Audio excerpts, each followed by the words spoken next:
Week season ကိုဆက်လက်ရရှိနိုင်ရန်နောက်ထပ်ချင်းဆိုရတဲ့ရက်စွဲနဲ့အချိန်ကိုမှတ်သားထားရန်အရေးကြီးပါတယ်။ Week ဌာနဝန်ထမ်းများမှသင်အားနောက်ထပ်ရက်ချင်းရဲ့နေ့ရက်အချိန်နဲ့မြည်သည့်ရက်အချိန်အမျိုးအစားဖြစ်သည်ကိုအသိပေးမှာဖြစ်ပါတယ်။သင်ပြန်လာရမယ့်ရက်ချင်းနဲ့အချိန်ကိုမှတ်မိစေရန်အသိပေးတဲ့ကတ်တစ်ခုလည်းပေးလိုက်မှာဖြစ်ပါတယ်။နောက်ထပ်တစ်ကြိမ်ချင်းဆိုမှုမပြတ်ကွက်စေရန်သင်အိမ်မှပြက်ကလေးနဲ့ဖုန်းထဲမှာရက်စွဲကိုမှတ်သားထားဖို့လည်းလိုပါတယ်။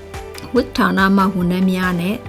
သင်ရဲ့အချိန်မနှောင့်နှေးစေရန်အတွက်သင်ရဲ့ပထမဆုံးရက်ချင်းကိုအချိန်မီရောက်လာပေးကြပါ။ Week season မှာဆက်လက်ပါဝင်နိုင်မှုကို6လမှတစ်နှစ်အထိသတ်မှတ်ထားသောကာလတစ်ခုအတွင်းဆုံးဖြတ်ပါတယ်။ဒီကာလမကုန်ဆုံးမီသင်ဟာ Week အတိမတ်ပြုမှုရက်ချင်းကိုလာအားရောက်ရန်လိုအပ်ပါတယ်။ Week ဌာနမှဝန်ထမ်းများဟာ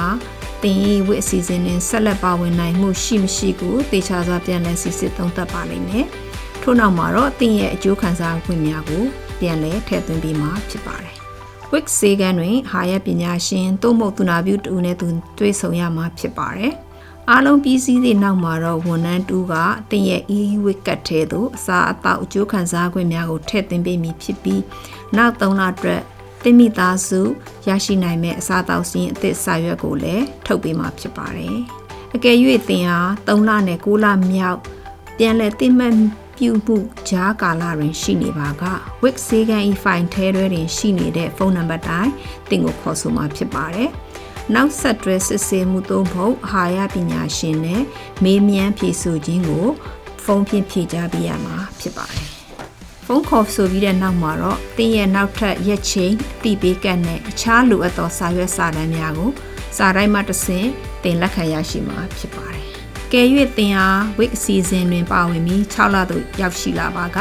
စေကန်းသို့လူကိုယ်တိုင်လာရောက်ပြီးနှစ်နယ်ပိုင်းပြန်လည်အတိမတ်ပြုတဲ့ကျန်းမာရေးအကဲဖြတ်ခြင်းဟုခေါ်သောရက်ချင်းကိုလာရမှာဖြစ်ပါတယ်။သင်ရောက်လာရမယ့်အချိန်မှာဝန်ထမ်းများဟာသင်ရဲ့ဖုန်းနံပါတ်နဲ့လိပ်စာကိုအတည်ပြုချက်ယူမှာဖြစ်ပါတယ်။အဲဒီနောက်မှာတော့သင်ဟာ Week အာဟာရပညာရှင်သို့မဟုတ်သူနာပြုနဲ့တွေ့ဆုံဆွေးနွေးရမှာဖြစ်ပြီးအားလုံးပြီးစီးသွားပါကငွေစင်းကောင်တာမှာလာရောက်ရမှာဖြစ်ပါတယ်။အာဟာရပညာပေးခြင်းအစားအသောက်ရရှိနိုင်ခွင့်များနဲ့အခြားကူညီမှုများကို Week season မှာသင်အားစဉ်ဆက်မပြတ်ကူညီပံ့ပိုးပေးနိုင်ရန်သင်ရဲ့ရက်ချိန်အချိန်နဲ့အမျိုးအစားများကိုမမေ့ဖို့လည်းအရေးကြီးပါတယ်။ Week season အားသင်နဲ့သင်မိသားစုကျန်းမာရေးကောင်းမွန်စွာနေထိုင်စားသောက်နိုင်ရန်အထောက်အကူပြုပေးဖို့ဤနေရာတွင်ရှိနေပေးသည်ကိုသတိရပါ။ Week season နဲ့စဉ်ဆက်မပြတ်ချိတ်ဆက်ထားပြီးရက်ချိန်များပုံမှန်လာခြင်းဖြင့်တင့်တွက်ပေးထားတဲ့အကျိုးကျေးဇူးများကိုအများဆုံးရယူကြပါ